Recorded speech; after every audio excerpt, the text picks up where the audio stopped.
Hey guys, welcome back to the channel. So today I was messing with my pool and everything was off, and I heard a clicking coming from one of these actuators right here. It was actually up here for this guy, and it was clicking, and it was actually clicking for a day or two before I realized it. And I touched the actuator and it was really hot, so I already removed everything using the 4 screws right here that take it off. You just remove those 4, slide this thing off. It does come with this wire attached to it. I had to open that thing up inside, undo this thing off the control board right here, the plug, and then I had to unscrew this thing. This thing is actually, the nut itself is actually stuck on the inside, so it doesn't really rotate easily, so I actually had to undo it all and then spin the actuator with this thing disconnected, and then I got it out and I left it here. So this thing is just left outside for now until I fix the actuator itself. So when you actually remove the actuator outside to undo the wiring, you just do the 4 screws. All these screws are aluminum, so they don't catch on your magnetic, so just make sure you grab them before they drop on the ground and you lose them. Once you get inside the unit, this is what it looks like. I've already taken it apart, but I want to show you guys what you need to do once you get in here. So you can see when I mentioned earlier trying to get that strain relief right here off the side, so the nut actually gets locked inside that little channel or that groove, so you can't really spin it on the inside, so you actually have to spin the actuator to get it out. Once you do that, you make sure you unplug right here from the board. You can see that empty spot, that's where the power plug on the outside goes in, so you unplug that thing. Once you get it off, you can bring it to your bench or inside to work on it. The first thing I had to do was undo the switch right here. This is there's a 8mm lock nut and washer that I've already taken apart, so once you do that, you can undo this thing right here. Here's the O-ring, the washer, and the nut for the switch. You have to undo that to take that whole assembly out with the board. So once you take that thing out, the next thing you need to do is you have to unbolt the micro switches. There's a tiny Phillips head on each side of these. I've already unbolted it here, but those things come off and you can take these things out of the way. Once you do that, you could pretty much remove everything out of the way, and then you have to get to the 6 screws right here. There's 2 up top, 2 in the middle, and then 2 down here. One's right here and one's right where that board was. So you undo all that and you could take apart this whole assembly right here. The main thing you have to do really is you have to flip it over. There's an O-ring on the inside that holds that actuator, the center part, onto the body, so you actually have to push it from the back. Once you do that, then you can get it off.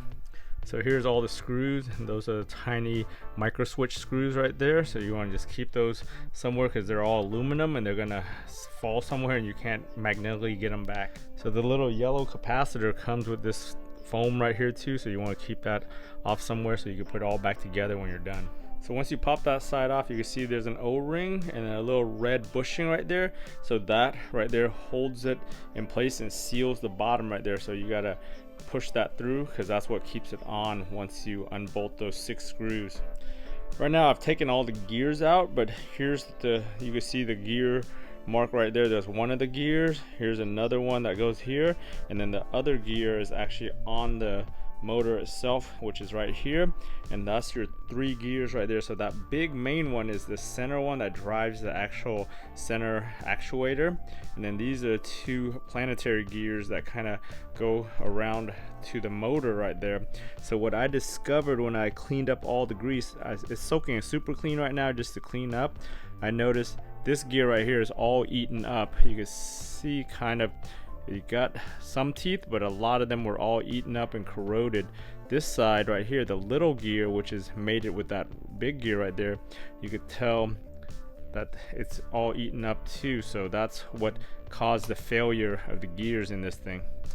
One of the things I noticed, there's a couple aftermarket actuators made by Torx that's like only like 90 or 100 bucks. The Pentair one usually goes for $200 to $250 right now, which is freaking crazy for what it is. But of course, Pentair has a monopoly on everything and they can charge that kind of money because they're the only one of 2 players out there. The problem I had was somehow I was getting moisture inside through this valve right here or through the O-ring. I'm not sure how, but when I opened this thing up, it was actually full of liquid and water, and that's what caused those things to corrode right there, because those are actually steel, and you know, when you get that chlorine water in there, it's going to eventually eat up and corrode all that. So when I put it back together, I'm gonna have to make sure everything's sealed tight, all the O-rings are good, and make sure everything is good so that it doesn't get any water in it. I think water was coming through here, which doesn't have an O-ring. It goes into the lid itself right there, and you can see it's just a grease fitting right there, so there's no O-ring. Usually you have your handle over it and it kind of prevents a lot of the moisture, but I had my handle off because I was doing some other stuff, and I think that's how the water got in. That water also corroded the outside of the motor here. I'm gonna have to clean this up, probably just spray it with some clear or something just to prevent future corrosion from developing and spreading. So I just gotta go ahead and scrub this with some Scotch-Brite before we put it all back together. Luckily, Pentair actually sells a kit. It's about $65 on Amazon. I'll link it down in the description. That will replace all 3 of these gears and basically fix everything. It does come with these pegs right here inside. I don't think the gear set comes with it, but you could just reuse the old ones. I'm just keeping them in here to clean them up and clean all the old grease and everything off of them now. But once we get that, we'll go ahead and put all this back together and clean it up and basically refurbish this whole thing. As far as the grease that we're going to put back in, I'm going to go ahead and just use some white lithium grease right here to do all the gears. Once I lube those up, you're going to have to get all that grease kind of into the plastic here onto this side, which is where everything was as far as that goes. For the O-rings and everything, I'm going to go ahead and use some silicone grease. That's what's recommended for all the O-rings, because silicone is waterproof, and since this is around water, you want the O-rings and everything to be waterproof, so you use that around there. But as far as the mechanical gears and the moving parts, we'll use the white lithium. The other stuff they usually recommend is a moly grease, which you can either use moly grease or white lithium, which I'm going to just go ahead and use white lithium number 2. That's the most important part right there. So we got the replacement gear set. This is the part number for it right here, for the CVA-24, which is this actuator. And here's the replacement parts. So it basically comes with everything to replace those 2 that are all worn down. So we'll go ahead and get this back into there and reassemble it all. So right here we've got the time lapse of me reassembling this thing.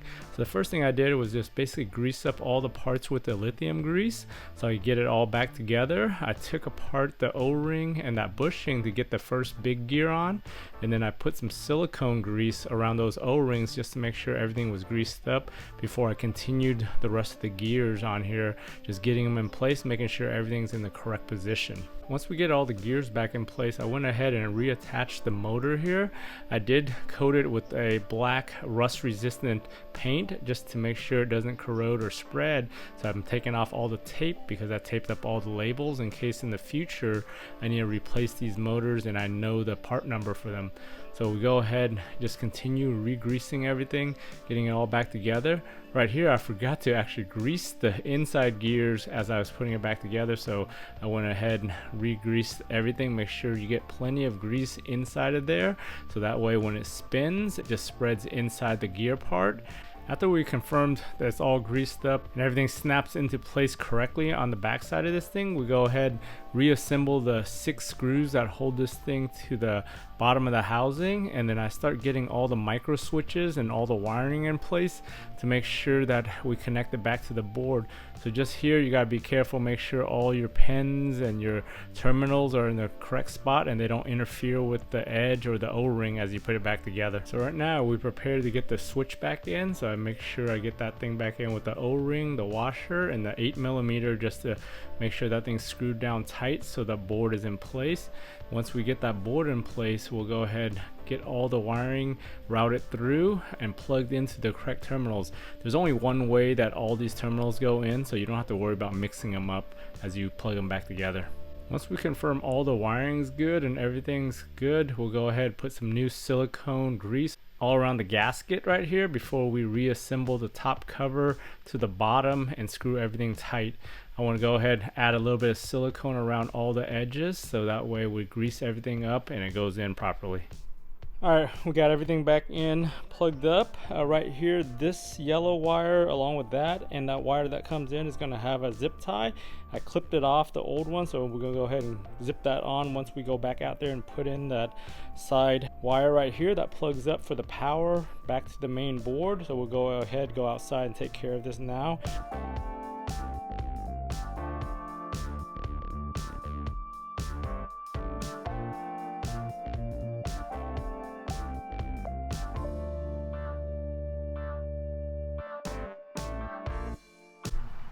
Once we get in there and you make sure you test it and everything works, which I just did a second ago, everything moved and the actuator moved. So what I'm going to do next is screw the strain relief back into here.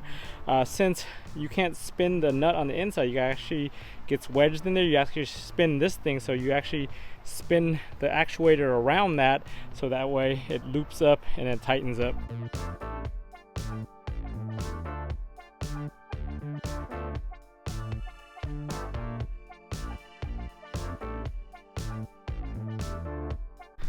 All right, went ahead, put everything back, put that new zip tie there, so all the wire is nice and managed in here, out of the way, nothing's blocking anything over here. We'll go ahead, I already turned the power on, we're gonna test it. So I'm gonna go ahead. So right now I'm gonna go ahead and just screw this thing down before we test it so it doesn't spin that thing and it actually spins the actuator. All right, so I screwed the actuator down. We'll go ahead and turn it manually using the toggle switch, and it's spinning and it's turning that like we expected. And then turn it back the other direction.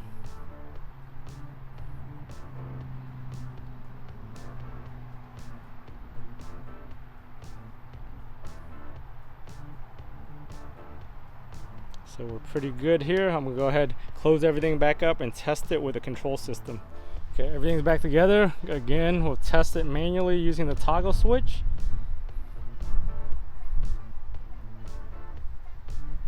So everything seems to be working fine. So I'm gonna go turn the pump back on and turn the solar on to see if this thing actually opens up. So I let it run for a little bit, and it looks like the solar kicked in and actually turned and diverted it up the solar pipe. So this thing's working properly and everything's good now. All right guys, thanks for joining me on this video on showing you how to fix this actuator for the Pentair pool pump.